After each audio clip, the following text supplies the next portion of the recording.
Assalamualaikum mga kautak. Meron po tayo ngayon na available na mini barong. Yan po. Multi blade po yan. Tapos medyo may kakapalan din yung spin kahit siya maliit. 6 inches blade din po.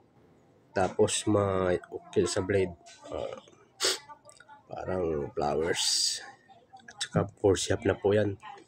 Yung handle natin ay yari sa Bontiwood at ang may kaskas naman ay yari sa Famo at yung punto natin ay yari po sa server na ginamit namin ay old coins.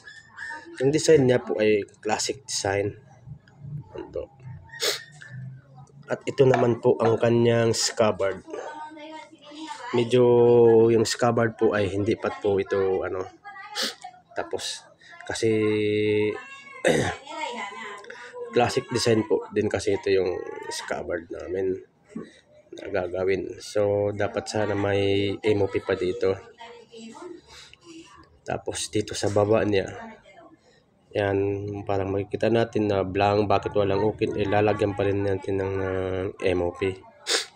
Pero parang excited lang ako ipakita po.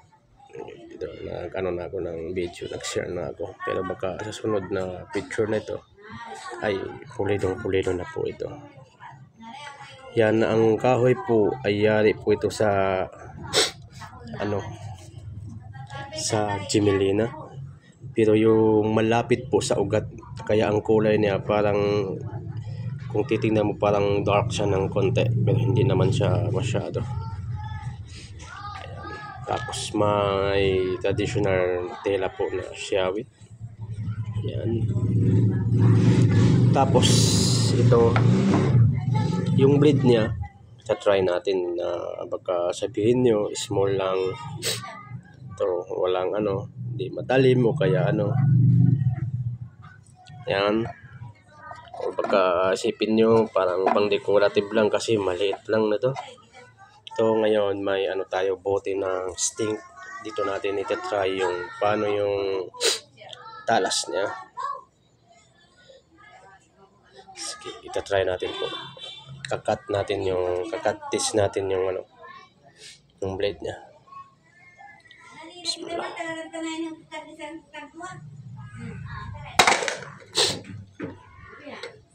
Yan.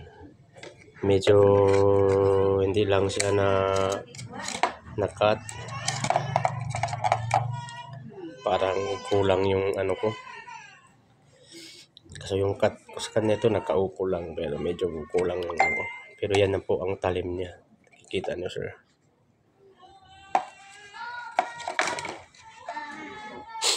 Hindi lang po ito small but terrible. Small but deadly po ito.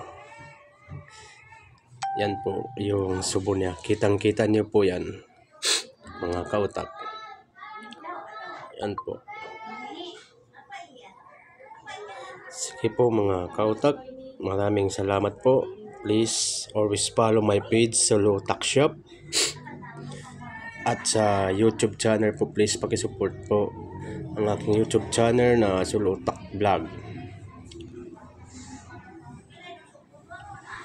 Pa-like and share and subscribe po. Sige, maraming salamat po mga kautak.